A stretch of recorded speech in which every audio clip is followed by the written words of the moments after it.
Frères et sœurs, nous sommes en train de parler brièvement sur de rencontres, la puissance de la rencontre. Est-ce que vous devez savoir, frères et sœurs, le Dieu Tout-Puissant El Shaddai, il ne fait rien sans pour autant permettre une rencontre. Si Dieu veut changer la vie d'une personne, si Dieu veut changer ton destin, l'une des choses que Dieu fera, il va permettre à ce que tu fasses une rencontre prophétique. Il faut que tu rencontres quelqu'un qui va t'affecter, quelqu'un qui va te guider, quelqu'un qui va te propulser ou qui va te faire entrer dans ta nouvelle saison. Ça, c'est la manière dont Dieu a de faire le show. Il a développé cette capacité. À chaque fois qu'il voudra changer la vie, le destin d'une personne, il faut que Dieu donne à cette personne-là une autre personne. C'est ce que nous appelons la rencontre.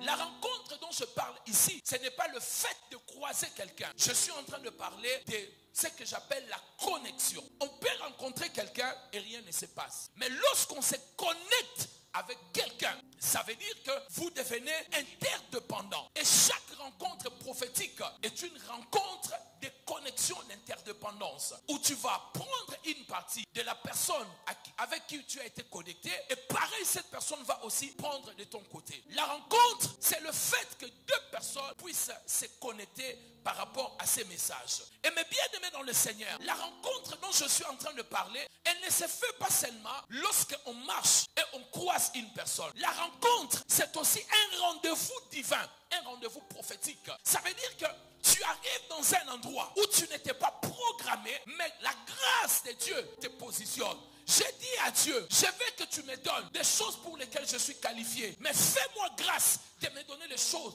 pour lesquelles je ne suis pas qualifié. Je fais des choses lorsque je vais arriver. Les gens ont déjà travaillé. Moi, je ne viens que récolter. N'est-ce pas? Il est écrit dans la parole. Il donne la force aux méchants d'amasser pour remettre au juste.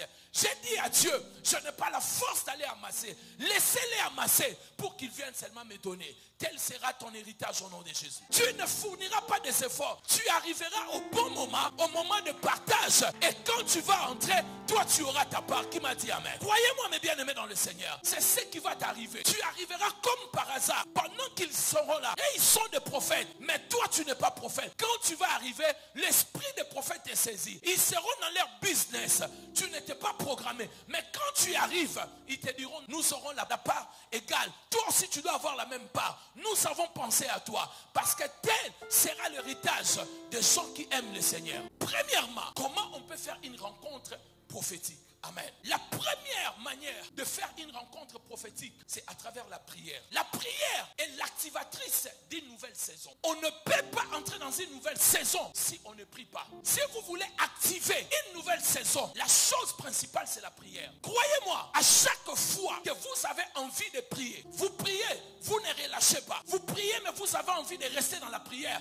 C'est une nouvelle saison qui arrive et tu es en train de l'activer par la prière. Dieu nous envoie un désir profond de prier pour trois choses. La première, développer la communion avec lui. La deuxième, nous épargner d'un danger. La troisième, c'est pour activer une nouvelle destinée dans la vie d'une personne. C'est ça la manière dont Dieu a de faire les choses. Il est fait de cette manière. Première rencontre, je ne parle pas d'aller rencontrer un homme, mais d'aller d'abord rencontrer le Dieu Tout-Puissant. Tu ne peux le rencontrer que dans la prière. Je disais que la prière est l'activatrice d'une nouvelle saison. Et c'est très important. Quand la nouvelle saison arrive, il y aura une demande de prière. Il y aura une envie profonde de prier. Et si vous le remarquez, ça veut dire que ce désir profond, Dieu m'appelle à une nouvelle saison. Je suis en train de frayer les chemins. Frères et sœurs, lorsque nous regardons dans la Bible, Paul a fait cette rencontre. Actes chapitre 13, au premier verset. Paul a fait cette rencontre. La Bible dit, ils étaient dans l'église d'Antioche. Pendant qu'ils priaient et ils gênaient, l'Esprit Saint a parlé. Il a activé une nouvelle saison. Ils étaient tous là. Paul était un missionnaire appelé à implanter les églises partout, à écrire la moitié du Nouveau Testament. Mais il est resté dans une église locale. Il était là. Mais lors de la prière, l'Esprit Saint a dit, mettez-moi Paul et Barnabas à part pour l'œuvre que je les ai appelés. La nouvelle saison, elle peut être définie que par la prière. Croyez-moi mes bien-aimés. Le désir de prier, c'est le désir profond que Dieu met en toi de prier, c'est qu'il y a une porte de la nouvelle saison devant toi. Écoutez ce que la Bible dit. Mettez-moi Paul et Barnabas à part pour l'œuvre que je les ai appelés. Et l'œuvre que Paul faisait avant, c'était l'œuvre de qui? De Satan ou de Dieu? C'était de Dieu. Mais ce n'était pas là où Dieu voulait qu'il soit. Mais pour qu'il entre dans une nouvelle saison, il devait faire une rencontre avec Dieu par le moyen de la prière. que je vous dise la vérité. Priez jusqu'à ce que vous n'aurez plus la force de prier. La prière ne tue jamais quelqu'un, mais la prière permettra à ce que tu entres dans une nouvelle saison de ta vie. La plupart des gens, les hommes de la Bible, sont entrés dans la nouvelle saison de leur destin à travers la prière. La prière a permis que Paul puisse faire une rencontre qui a changé littéralement et radicalement sa destinée et sa vie. Les livres des Chroniques, on nous parle d'un roi. Lorsqu'il est arrivé au pouvoir, la Bible dit qu'il était jeune. Il avait plus ou moins 16 ans. On l'appelait Osias. Et sa mère, c'était Jecolia de Jérusalem. La Bible dit que quand ce jeune homme arrive au pouvoir, il appliqua tout son cœur à rechercher l'Éternel. Il n'avait que 16 ans. Il a fait une rencontre avec Dieu dans la prière. Dieu nous appelle dans le rendez-vous de la prière. Mais TikTok nous appelle dans les rendez-vous de la distraction. À chaque fois, tu sens l'envie de prier. Laisse tes téléphones. Commence à prier. Tu es en train de rater quelque chose. Dieu n'appelle pas les gens à prier pour rien. Il y a quelque chose qu'il veut faire avec toi. Il faut laisser tout. Je vous ai parlé de cette maman qui avait envie de prier. Elle hésitait. Mais à un moment, elle a commencé à prier de 11h jusqu'à pratiquement 13h. Son fils qui revient de l'école avec le sang partout sur les vêtements. Qu'est-ce qui s'est passé? Un petit porteur est tombé sur le terrain où on était en train de jouer avec nos amis au foot. Et la maman a dit, c'était à quelle heure?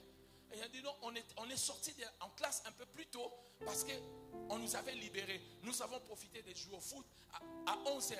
La maman a compris, c'est en ce moment-là, Dieu avait vu un danger et il a demandé à cette personne de commencer à prier. Frère, Dieu ne vous appelle pas à prier pour rien. L'année commence. Cette année a beaucoup de bonnes choses qui vont arriver. Mais comment tu te prépares spirituellement? Comment tu te charges spirituellement pour cette année? La Bible dit pendant qu'il appliqua son cœur à la recherche de l'Éternel, l'Éternel le fit prospérer. L'Éternel l'a fait prospérer. Il a fait prospérer cet homme. Il a fait avancer. Il a fait monter cet homme parce que cet homme a appliqué son cœur à la recherche de l'Éternel. J'ai pris que l'onction de la prière vienne à l'église.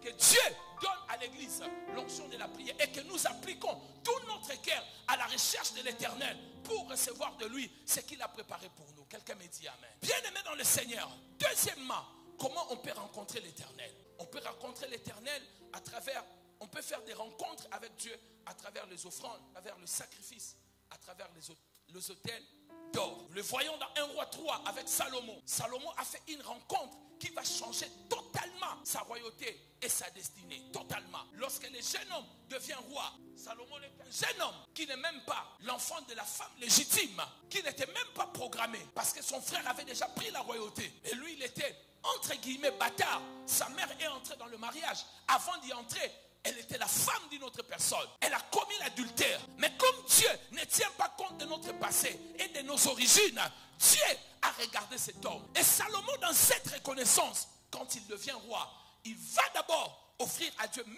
holocaustes. Il va faire l'offrande de 4 chiffres à Dieu. Et il dit à Dieu, je sais d'où je viens. Je sais que je ne t'ai peut-être pas programmé. Je ne suis pas le meilleur. J'ai mon frère Absalom qui était beau. J'ai Adonijah qui avait déjà pris la royauté. Mais tu m'as aimé. Tu m'as fait grâce. Il est venu, il a offert à Dieu. Frère, je peux vous dire une chose. Écoutez-moi bien. Il y a des choses pour lesquelles nous louons Dieu. Mais nous devons apprendre à louer Dieu pour des choses que nous n'avons pas vu Dieu faire. Très souvent, on nous a appris à louer l'Éternel pour ce qu'il a fait pour nous. N'est-ce pas? Mais aussi, il faut apprendre à louer Dieu pour les choses que vous n'avez pas fait. Et beaucoup de choses que Dieu fait, vous ne le voyez pas. Peu de choses que vous voyez que Dieu fait. Mais il y en a beaucoup. Même cette nuit, on est venu te tuer. Mais Dieu t'a protégé, tu ne l'avais pas vu. C'est pour cela, apprenez à louer Dieu pour les choses que vous n'avez pas vues. Que je vous donne des exemples. Job ne savait pas que Dieu le protégeait. Il vivait sur la terre. Ses affaires prospéraient. Mais un jour, Satan a dit à Dieu, c'est parce que tu le protèges. C'est pour cela que je n'arrive pas à la voir. Mais Job ne le savait pas. À chaque fois qu'on n'arrivait pas à le toucher, c'est la main de Dieu qui le couvrait. Beaucoup d'entre vous, vous croyez que c'est la chance. Tu te réveilles, tu démarres la voiture, tu arrives au travail, tu rentres. Ce n'est pas la chance. Dieu combat pour toi, mais il ne veut pas te dire que je le fais. La Bible dit Jacob, son beau-père, pendant qu'il le poursuivait pour le faire du mal. Qu'est-ce que la Bible dit? Dieu a parlé la nuit à Laban, son beau-père. Il a dit, ne parle ni en bien ni en mal. Mais il n'a pas dit à Jacob. Jacob ne savait pas que son beau-père venait pour le tuer. Mais Dieu a arrêté cela avant même que lui sache. Il y a beaucoup de choses que Dieu fait, nous ne les savons pas. Je l'ai dit depuis presque 2 semaines. Je vous avais dit, quand Dieu te dit non, ce n'est pas qu'il a voulu te faire du mal. Il est en train de te sauver. Dieu, quand il dit non, il t'a épargné dans un danger. Et il sait que si tu as la chose là, la chose peut te détruire. Peut-être ce n'est pas encore le moment. Ce n'est pas qu'il ne t'aime pas. Il sait ce qu'il est en train de faire. Il te protège. Qui m'a dit amen?